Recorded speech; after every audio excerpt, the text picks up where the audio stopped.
চরমনাই আমাদের, উজানি আমাদের, যাত্রাবাড়ি আমাদের, হাটাদারি আমাদের, পটিয়া আমাদের, সিলেট আমাদের। সব উলামায়ে দেওবন্দ এক ঐক্যবদ্ধ। যারা হাবিজুর রহমানের ভক্ত তারা দেওবন্দি আলেম, যারা মামুনুল হকের ভক্ত তারা দেওবন্দি আলেম। যারা এই উলামাদের মধ্যে ভাগল সৃষ্টি করতে চায়, একে অপরের বিরুদ্ধে লাগাইয়া মিডিয়া হোক যেই হোক না কেন, তারা আসলে মুসলমানের বন্ধু হইতে পারে না। ऐ खासा ने रसूल वक्त दुआ है, उम्मत पे तेरी आके अजब वक्त पड़ा है। जो दीन बड़ी शान से निकला था वतन से, परदेश में वो आज गरीबुल गुरबा है। वो दीन हुई बज़्म जहां जिससे चरागा, अब उसकी मजालिस में न बत्ती न दिया है। दो दीन के ताशिर के से आलम का निगाहबां, जो दीन के था शिरके से आलम का निगाहबां, अब उसका निगाहबान अगर है तो खुदा है। तब जो तफरीक़े अक़वाम को आया था मिठाने, जो तफरीक़े अक़वाम को आया था मिटाने, उस दीन में खुद तफरीक़ा अब आके पड़ा है। उस दीन में खुद भाई से अब भाई जुदा है। उस दीन में खुद भाई से अब भाई जुदा है। मुद्दत से उसे दौर ज़मां मीट रहा है, डर है कहीं नामो निशान मिट न जाए आखिर। हमने कहे या बदहे पे आखिर है तुम्हारे, हमने कहे या बदहे पे आखिर है तुम्हारे। निस्बत बहुत अच्छी है मगर हाल बुरा है। জামিয়া তালিমিয়া ঐতিহ্যবাহী বাংলাদেশের একটি দ্বীনি বিদ্যাপীঠ, কোরআন হাদিসের বাগান। যে বাগানের মালি হয়েছেন দেশের কোটি কোটি মানুষ, যুবকদের প্রাণের স্পন্দন আমার আজিজ হযরত মাওলানা হাফিজুর রহমান সিদ্দিক হাফিজাহুল্লাহ তাআলা। এই কোরআনের বাগানের বার্ষিক মাহফিলে যারা সমবেত হয়েছেন দূর দূরান্ত থেকে, আমার মনে হয় সারা বাংলাদেশ থেকে লোক আসতেছে। কেন আসতেছে এটা একমাত্র আল্লাহ পাক ভালো জানেন। আল্লাহ পাক যাদের দিলের ভিতরে উলামায়ে কেরামের হাক্কানি আলেমের মহব্বত দিলে ঢুকাই দিয়েছেন, তাদেরকে আল্লাহ পাক বাছাই করে করে নিয়ে আসতেছে।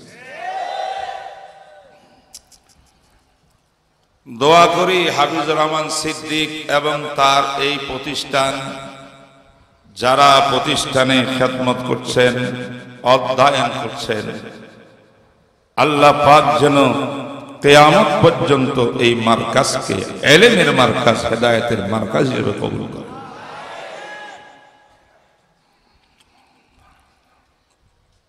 আগামী মাস থেকে অর্থাৎ মার্চ মাসে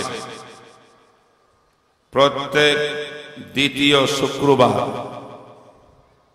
মাসের দ্বিতীয় শুক্রবার জামিয়া তালিমিয়াতে ইনশাআল্লাহ ইসলাহি ইজতেমা অনুষ্ঠিত হবে। এইটা শুনে আমি আরো খুশি, আনন্দিত। বছরে একবার ওয়াজ শুনি তো মজা পাওয়া যায় না, কিছুক্ষণ শুনি পরে চলে যায়। প্রতি মাসে একটা ইসলাহি ইজতেমা দরকার আছে না নাই? আল্লাহ পাক কবুল করুন। যারা যারা আজকে শুনতেছেন সবাই আসার চেষ্টা করবেন এই ইসলাহি ইজতেমার মধ্যে। এগুলা দ্বীনের কাজ, তালিম দ্বীনের কাজ, তাবলীগ দ্বীনের কাজ, খানেকাহি ইসলাহি বায়ানাত দ্বীনের কাজ। খানেকার মাধ্যমে মানুষের গুনাহ পরিষ্কার করে মানুষের মধ্যে আল্লাহ এবং রাসূলের প্রেম ভালোবাসা ঢুকিয়ে সাচ্চার নবীর উম্মত বানানো, এটা দ্বীনের মহাবড় কাজ। আল্লাহ সবগুলোকে কবুল করে। মুহতারাম হাজরিন, আমি সূরা বাকারা থেকে একটি আয়াতে কারিমা তেলাওয়াত করছি, আয়াত নম্বর 208। ঘোষণায় শুনলাম আজকের এই মাহফিলটা তাফসিরুল কোরআন নামের মাহফিল। আলহামদুলিল্লাহ বলবেন না? যত কথা হবে কোরআন থেকে হবে, সুন্নাত, কোরআনের ব্যাখ্যা সুন্নাত থেকে হবে। কোরআন সুন্নার বাইরে কোনো কথা এই মাহফিলে হবে না। যারা মনে করেন হাফিজুর রহমান সাহেব কিচ্ছা কাহিনী বলিয়া ওয়াজ করে, তার দাঁত ভাঙ্গা জবাব একটু পূর্বে ওনার ছোট ভাই জাবের সাহেব মাহফুজুর রহমান জাবের চমৎকার ভাবে দিয়ে দিচ্ছেন। এই ব্যাপারে কিছু বলার দরকার। আল্লামা হিফজুর রহমান সিহারবি রহমতুল্লাহ আলাইহি দারুল উলুম দেওবন্দের কৃতি সন্তান, ভারত উপমহাদেশের ঐতিহাসিক মুহাদ্দিস ও মুফাসসিরে কোরআন।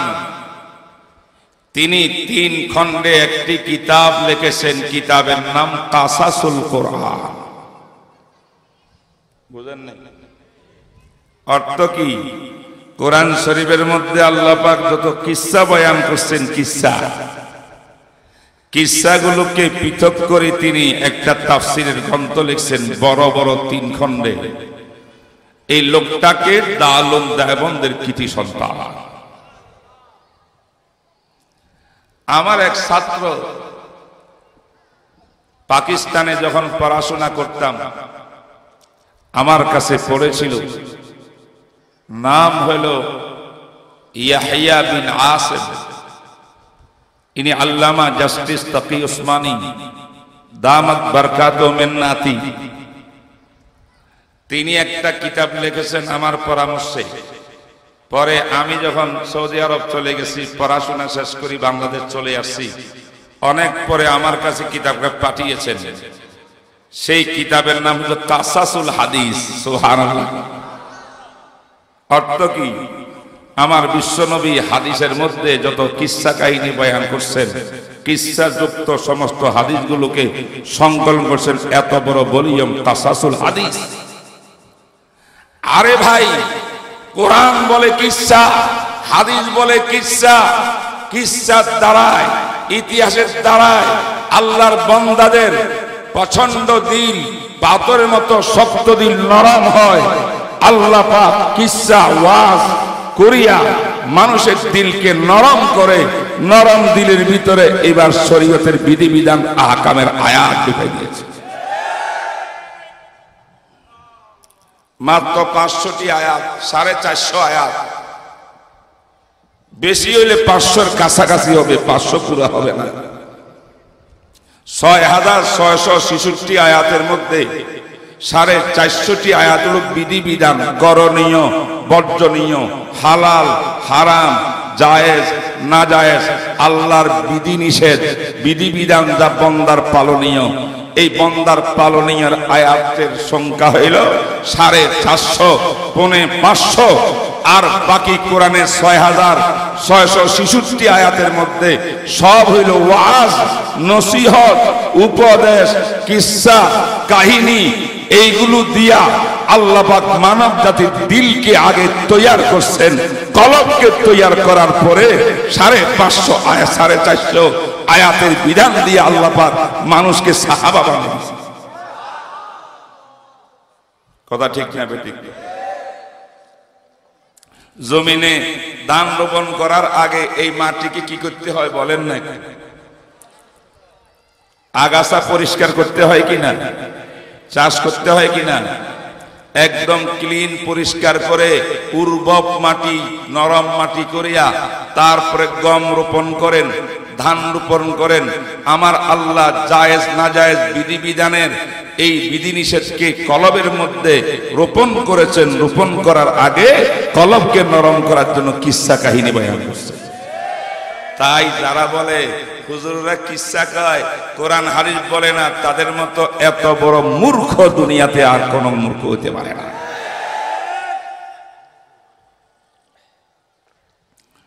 মুহতারাম হাজিরিন, মানুষের একটা বাক্য আছে, যাকে দেখতে না পারি তার চলন বেকার।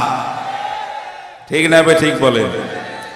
আজকে বাংলাদেশে দ্বীন ইসলামের জন্য যারা মাঠে ময়দানে সর্বাগ্নে যারা কাজ করছেন, শুধু হাফিজুর রহমান একা নয়, আরো বহু হাফিজুর রহমান এই বাংলার জমিনে আছে, বড় বড় কাজ করছেন। দেখবেন যারা বেশি অগ্রগামী কাজের ভিতরে তাদের সমালোচনা অনেক বেশি।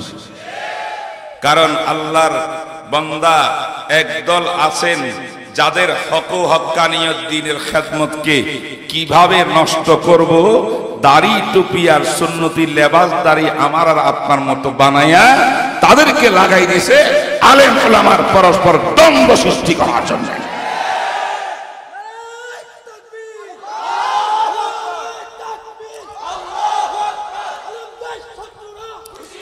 আমি পরিষ্কার বলতে চাই, আজকের এই সম্মেলনকে সাক্ষী রেখে পৃথিবীর মানুষ শুনে রাখুন, উলামায়ে কেরাম যাদের আকীদার মধ্যে কোনো ভেজাল নাই, যাদের আমল হবে নবীর তরিকা সুন্নাত অনুযায়ী, তারা দেওবন্দি। এই দেওবন্দি উলামা বাংলার জমিনে বিভিন্ন নামে কাজ করছে। যারা কাওমি মাদ্রাসার উলামায়ে কেরাম তারা দেওবন্দি আলেম, যারা উজানির পীর তরিকার মুসলমান তারা দেওবন্দি আলেম, যারা চরমনাই তরিকার মুসলমান তারা দেওবন্দি আলেম, যারা হাফিজুর রহমানের ভক্ত তারা দেওবন্দি আলেম, যারা মামুনুল হকের ভক্ত তারা দেওবন্দি আলেম।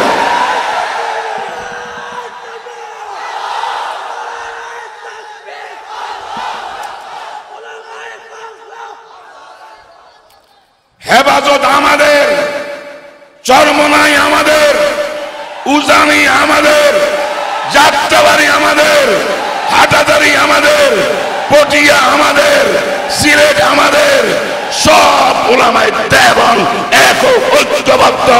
যারা এই উলামাদের মধ্যে ফাটল সৃষ্টি করতে চায়, একে অপরের বিরুদ্ধে লাগাইয়া মিডিয়া হোক যেই হোক না কেন, তারা আসলে মুসলমানের বন্ধু হইতে পারে না।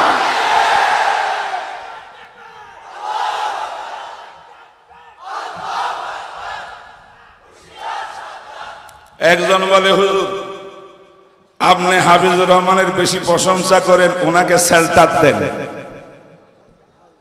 আমি বলি আমার কোনো যোগ্যতা নাই, আমার দ্বারা যদি কোনো দ্বীনের দায়ীকে সেলটার দেওয়া সম্ভব হয়, আল্লাহর শপথ খেলাফত মজলিস আসলে তাদেরকে সেন্টার দেব, জমিয়ত আসলে তাদেরকে দেব, খেলাফত আসলে তাদেরকে দেব, চরমনাই আসলে তাদেরকে দেব, হেফাজত আসলে তাদেরকে দেব, খতমে নবুয়ত আসলে তাদেরকে দেব, উলামায়ে দেওবন্দ আসলে তাদেরকে দেব, খানকাওয়ালা আসলে তাদেরকে দেব।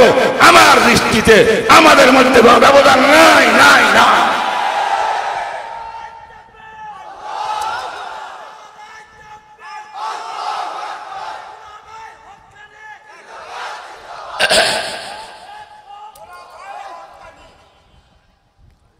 আমি চেষ্টা করি, হাফিজুর রহমান সাহেবকে ডাকছি, আসেন।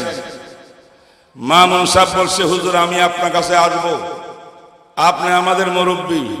আমরা দুই ভাইয়ের মধ্যে একটু বিতর্ক হয়েছে, মাঝখানে কিছু লোকে ভেজাল বাজাইছে, আপনি মুরব্বী হয়ে ফয়সালা করে দেন, যাই বলেন তাহা মানবো।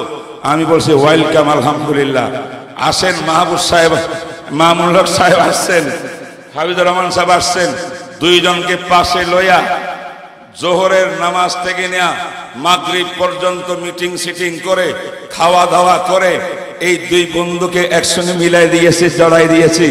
কিন্তু এই কাজটা এই নগরের দ্বারা আল্লাহ পাক করাইছেন। আমার কাছে কোনো যোগ্যতা নাই, আমার কাছে কিছুই নাই, একটা আবেগ আছে, দিল আছে। যারা দ্বীনের খেদমত করে তাদের ভুল হইতে পারে, ভুলকে শুধরানো হক্কানি উলামায়ে কেরামের কাজ। চরমনাই 100% শুদ্ধ না, তাদের মধ্যে ভুল আছে, ভুল ঠিক করে দেওয়া উলামায়ে হক্কানির কাজ। হেফাজত 100% শুদ্ধ না, এদের মধ্যে ভুল আছে, সংশোধন করা হক্কানি উলামায়ে কেরামের কাজ। কোন পীর কোন তরিকায় চলে ভুল হইতেই পারে, মানুষের মধ্যে ভুল হবে। কাজ যারা করে তাদের ভুল হবে, ভুল ইসলাহ করে দেওয়ার জন্য মুরব্বীরা আছেন, মুরব্বীদের দায়িত্ব সবাইকে বুকে জড়াই ধরে এক করে দেওয়া, ফাটল করা মুরব্বীদের দায়িত্ব নয়। নারায়ে তাকবীর, নারায়ে তাকবীর, উলামায়ে দেওবন্দ জিন্দাবাদ, জিন্দাবাদ, নারায়ে তাকবীর। মুহতারাম হাজরিন, আজ থেকে নয়, যেদিন থেকে বিশ্বনবী তাওহীদের বাণী নিয়ে এসেছেন সেই দিন থেকে বাতিল পন্থীরা চেয়েছিল তাওহীদবাদীর ভিতরে ঝগড়া লাগাই দিতে, কিন্তু সাহাবায়ে কেরামের যুগে পারে নাই। আলহামদুলিল্লাহ বলেন। তারা একদম কাজ্জাসাদিন ওয়াহিদ, এক শরীর হয়ে কাজ করছেন। কোন বেঈমান সাহাবাদের মধ্যে ভেদাল সৃষ্টি করতে পারে নাই। কিন্তু আমার নবী বলেছেন, সাতাফতারিকু উম্মতি, সাতাফতারিকু উম্মতি বিজউন ওয়া সাবঈনা মিল্লাহ কুল্লুহুম ফিন-নারি ইল্লা ওয়াহিদা। কিলা মান হুম ইয়া রাসূলুল্লাহ? ক্বালা মা আনা আলাইহি ওয়া আসহাবি। আমার রাসূল বলেন, আমার যুগেও হবে না, আমার সাহাবীদের যুগও হবে না। এই একটু পরে সাহাবীদের পরে সাতাফতারিকু, সিন ইস্তিকবালে করিবের জন্য। তালেব ইলমরা বুঝে, আলেমরা বুঝে, অতি সত্বর আমার উম্মতের ভিতরে বেদাল সৃষ্টি করনেওয়ালা একটা দল আসবে। প্রথম দল বেদাল সৃষ্টি করেছে খারেজিয়ারা। ইনিল হুকমু ইল্লা লিল্লাহ। তারা আলীকে কাফের বলছে, হযরত মুয়াবিয়াকে কাফের বলছে, নাউযুবিল্লাহি মিন যালিক। তারপরে এসেছে রাফিজিরা। রাফিজিরা আলীকে খোদা পর্যন্ত উঠাই দিয়েছে। আলী প্রথম খলিফা, আবু বকর মানি না, ওমর মানি না, ওসমান মানি না। ষড়যন্ত্র তারা করেছে, ঠিক না বেঠিক বলেন? তারপরে মুতাজিলা সৃষ্টি হয়েছে। এক মুতাজিলা, আল্লাহু আকবার, ওয়াসিল ইবনে আতা, সে হাসান বসরির দরবারে বসছেন পড়ার জন্য। একজন প্রশ্নকারী আসিয়া কয়, ইয়া ইমাম হাসান বসরি রহমতুল্লাহ আলাইকে, যে আমাদের সমাজের ভিতরে দুইটা দল হয়ে গেছে, কি ব্যাপারে? কোন মুসলমান যদি গুনাহে কবিরা করিয়া বসে, তওবা না করে, এই লোকের হুকুম কি? এক দল বলে সে কাফের, আরেক দল বলে মুমিন হইয়া ঈমান ঠিক থাকলে যত গুনাহ করবা, গুনার দ্বারা ঈমানের কোনো ক্ষতি নাই, ইচ্ছা মতো করো। দুই দল সৃষ্টি হয়ে গেছে। হে হাসান বসরি, আপনি একটু মেহেরবানি করে আমাদের সমাজের এই সিদ্ধান্তটা দিয়া দেন। হুজুর মাত্র সিদ্ধান্ত দিবেন, এখনো মুখ খুলে নাই, প্রশ্নটা শুনছেন। তার দরবারে একজন ছাত্র ছিল, ওয়াসিল ইবনে আতা। হে ছিল অন্তর খারাপ, মুখটা ছিল ভালো। সে বলে, প্রশ্নকারী জবাব লই আলো। হুজুরে দেওয়ার দরকার নাই, জবাব আমি দিচ্ছি। কি জবাব দিচ্ছি? কয়, মুমিন মুসলমান ঈমান আকীদা ঠিক থাকলে কবিরা গুনাহ করলে সে মুমিনও থাকবে না, আবার কাফেরও থাকবে না। কই যাবে? ঈমান আর কুফরের মাঝখানে লটকি থাকবে। কথা বুঝেন নাই মনে হয়? কথা বুঝেন নাই মনে হয়? এইটা আরেক বাতিল, হককে নষ্ট করার জন্য খারেজিয়ার দল মুসলমানদের ঐক্যবদ্ধ এই ঐক্যকে নষ্ট বিনষ্ট করেছে। রাফিজিয়ার দল ঐক্যকে নষ্ট করেছে। শিয়াদের দল মুসলমানদের ঐক্য নষ্ট করেছে। আরেক দল ওয়াসিল ইবনে আতা, সে হইছে মুতাযালা। কেন হইল?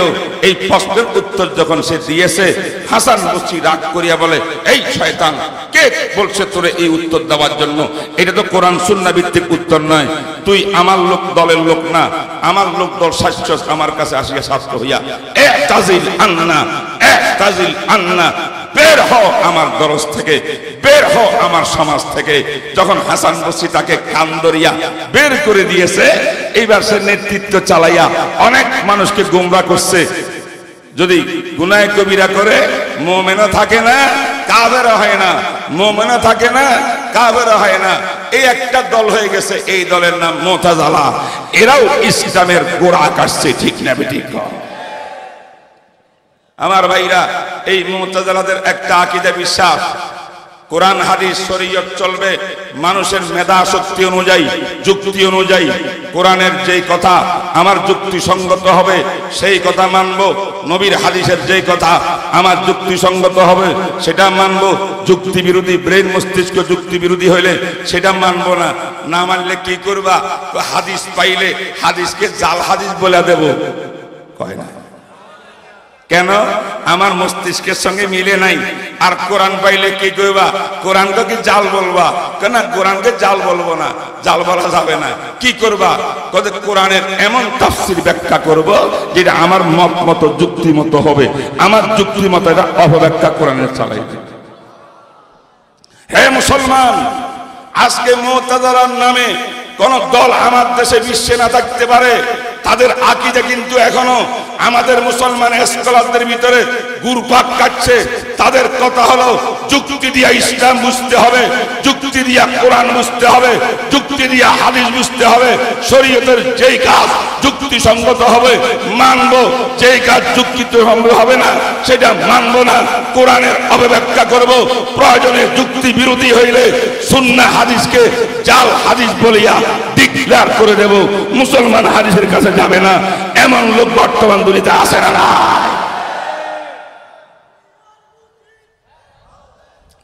যারা যুক্তিবাদী নিজকে স্কলার বলে, আমি ইসলামিক স্কলার, টেলিভিশনে দেখা যায়, টক শোতে দেখা যায়, 3.5 হাত বডির ভিতরে সুন্নত নাই, সে কোনোদিন ইসলামী স্কলার হইতে পারে না। ইসলাম শরীয়তের পরিভাষায় স্কলার নামে কোন ব্যক্তি নাই। শরীয়তের পরিভাষায় কুনু রাব্বানিয়িন, আলেমে রাব্বানি হইতে পারে, শরীয়তের বিষয় স্কলার হইতে পারে না। স্কলার সায়েন্সে হইতে পারে, স্কলার টেকনোলজিতে হইতে পারে। কোরআন হাদিসে স্কলার নাই। কোরআন হাদিসের বিধান হইল যাহা আল্লাহ বলেছেন, আমার ব্রেনে আসক বা না আসক, আমার যুক্তিতে ধরক বা না ধরক, সেটা আমি মানব। কারণ আমি আল্লাহকে মানি, আল্লাহর বিধান মানি, আমি নবীর হাদিসকে মানব। যুক্তিতে আসলো মানব, যুক্তিতে না আসলো মানব। কারণ আমি আল্লাহর পরে বিশ্ব নবীকে মানার ওয়াদা করেছি। আমি পড়েছি লা ইলাহা ইল্লাল্লাহ মুহাম্মাদুর রাসূলুল্লাহ। লা ইলাহা ইল্লাল্লাহর অর্থ আল্লাহর বিধান ছাড়া অন্য কিছু মানি না। মুহাম্মাদুর রাসূলের অর্থ নবীর তরিকা সুন্নাত ছাড়া অন্য কিছু মানি না। যারা আল্লাহকে মানি চলবে, নবীর সুন্নাতকে মানি চলবে, তারা আলেমে রাব্বানি হইতে পারে, আল্লাহ হইতে পারে, আল্লাহওয়ালা হইতে পারে, শেখুল হাদিস হইতে পারে, মুফতি হইতে পারে, মুহাদ্দিস হইতে পারে। স্কলারের পরিভাষা ইসলামে নাই, নাই, নাই, নাই।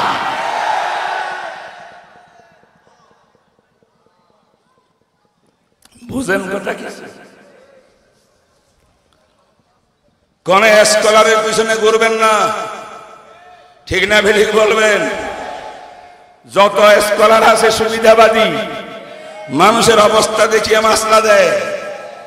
এই সুতার মোজার উপরে স্কলার বলবে কোন সমস্যা নাই, চামড়ার মোজার দরকার নাই, এই মোজার উপরে মশা করলে আপনার ওযু হয়ে যাবে।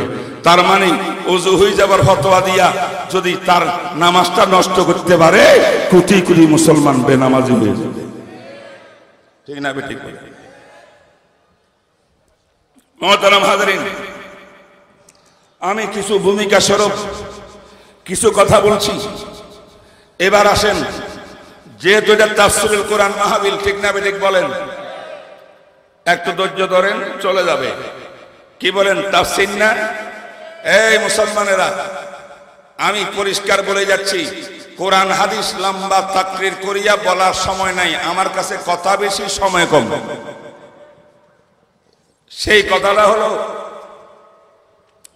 কোরআনের ওই তাফসীর, ওই ব্যাখ্যা মুসলমানের জন্য গ্র্যান্টেড, গ্রহণযোগ্য। কোরআনের এই তাফসীর আমার নবী করেছেন, বা নবীর সাহাবারা করছেন, বা সাহাবীদের ছাত্র তাবিঈনরা করছেন। এই তিন যুগের সাথে কোরআনের যে ব্যাখ্যা মিল খায়, সেটা হলো সঠিক কোরআনের তাফসীর। আপনি ১৫০০ বছর পরে আসিয়া বলবেন এখন তো আধুনিক যুগ, ডিজিটাল যুগ, এখন তো আগের ১৫০০ বছর পূর্বের ইবনে আব্বাস রাদিয়াল্লাহু তাআলা আনহুর তাফসীরের দ্বারা কিছু হবে না, ইমাম মুজাহিদের তাফসীর এখন মানা যাবে না, ইমাম ইকরামার তাফসীর এখন মানা যাবে না, হযরত আয়েশার তাফসীর মানা যাবে না, আব্দুল্লাহ ইবনে ওমরের তাফসীর মানা যাবে না, মুআয ইবনে জাবালের তাফসীর মানা যাবে না। এখন তো নতুন যুগ হিসাবে এখন সায়েন্স টেকনোলজি দিয়া নতুন ভাবে কোরআনের ব্যাখ্যা দিতে হবে। যারা এই কথা বলবে এরা মুসলমানের কাতারে পড়ে না, এরা হয় জিন্দিগের কাতারে। কারণ কোরআন এমন আসমানি কিতাব, আল্লাহর নাজিলকৃত কিতাব। আমার আল্লাহ বিশ্বনবী যখন দুনিয়াতে এসেছিলেন, সেই দিন থেকে কিয়ামতের শেষ মুহূর্ত পর্যন্ত মানব জাতির সমাজ ব্যবস্থা, ভাই এগুলা বন্ধ করো এখন। আচ্ছা, আমরা মনোযোগ সহকারে কথা শুনি, ঠিক আছে, সমস্যা নাই। কি বলতেছিলাম, যেদিন থেকে কোরআন হেরা পর্বতে নাজিল হয়েছে, সেই দিন থেকে কিয়ামত পর্যন্ত সর্বশেষ মানুষ কিয়ামতের পূর্বে যে হবে, যত সমাজ দুনিয়াতে আসবে, যত সায়েন্স টেকনোলজি হবে, যত বিজ্ঞান প্রযুক্তি আসবে, বর্তমান আধুনিক যুগ, যত আধুনিকতা আসবে, আরো আধুনিকতা যদি আসতেই পারে, কিয়ামত পর্যন্ত সমস্ত আধুনিক সায়েন্স, বিজ্ঞান, টেকনোলজি সব সামনে লইয়া আলেমুল গায়ব আমার আল্লাহ কোরআন নাযিল করেছে। আমার আল্লাহর এই কোরআনে ১৫০০ বছর আগের কথা থাকবে, বর্তমান যুগের কথা থাকবে না। কে বলল তুই বেঈমান? ঠিক না বেঠিক বলে? তাইলে তাফসীরুল কোরআন কোনটা? যেই কোরআনের ব্যাখ্যা আমার নসুলের ব্যাখ্যার সঙ্গে মিলবে। কারণ আমার আল্লাহ হেরা পর্বতের মধ্যে আল্লাহ পাক নবী আলাইহিস সালাতু ওয়াস সালামকে কোরআন পড়াই দিয়া বলেছেন, হে নবী, লা তুহাররিক বিহি লিসানাকা লিতাজালা বি, ইন্না আলাইনা জামআহু ওয়া কুরআনা, ফাইযা কারানাহু ফাত্তাবি কুরআনা। ওগো বিশ্ব নবী, জবানকে এরকম সঞ্চালন করার কোনো প্রয়োজন নাই কোরআন মুখস্থ করার জন্য। কারণ কোরআনের শিক্ষক হইলাম আমি আল্লাহ, আপনি হলেন আমার ডাইরেক্ট ছাত্র। আমি আল্লাহ যদি কোরআন পড়াই কোনো মানুষকে, সেই কোরআন ওই মানুষটা মুখস্থ করার জন্য, মুক্তবের বাচ্চার মতো ঠোঁটস্থ করার জন্য নাড়াচাড়া করতে হবে না জিহ্বাকে। লা তুহাররিক বিহি লিসানাকা লিতাজালা বি, কারণ আমি আল্লাহ দায়িত্ব নিলাম, ইন্না আলাইনা জামআহু ওয়া কুরআনা। যত কোরআন আয়াত নাযিল করব ৬৬৬৬ আয়াত, একটি আয়াতও আপনি বলবেন না। পুরা ৩০ পারা কোরআন আপনার কলমের মধ্যে রেকর্ড করিয়ে দেওয়ার দায়িত্ব আমি আল্লাহ। মুহতারাম হাজরিন, আমার আল্লাহ দায়িত্ব নিলেন। এবার প্রশ্ন জাগে, হুজুর ইয়া আল্লাহ, কোরআন তো নবীর কলবের মধ্যে রেকর্ড হয়ে যাবে, কিন্তু রেকর্ড হয়ে যাওয়ার পরে এটার ব্যাখ্যা কে দিবে, তাফসীর কে দিবে? আমার নবীকে আমার আল্লাহ বলেন, ওগো আমার বিশ্ব নবী, আপনি কোরআন রেকর্ড করে দেব কলমের ভিতরে। কোরআনের মাহিত্য মর্মাত্ম পুরাপুরি আপনি নিজের জ্ঞান দিয়া করতে পারবেন না। কারণ আপনি আরবি নবী হইতে পারেন, কুরাইশি নবী হইতে পারেন। ৩০ পারা কোরআন আল্লাহর কালাম, আরবি ভাষায়, কুরাইশি ভাষায় আমি নাজিল করেছি, সব ঠিক আছে। আপনার মাতৃভাষায় আমি কোরআন নাজিল করেছি, কিন্তু কোরআনটা আল্লাহর কালাম, যিনি স্রষ্টা আর বৈশ্য নবী আপনি হলেন সৃষ্টি স্রষ্টার কথার মধ্যে কি রহস্য কি ভেদ লুকায়িত আছে এটা সৃষ্টি জগতে মনে মনে নিজের গবেষণা দিয়া রিসার্চ করিয়া এটা বের করতে পারবে না।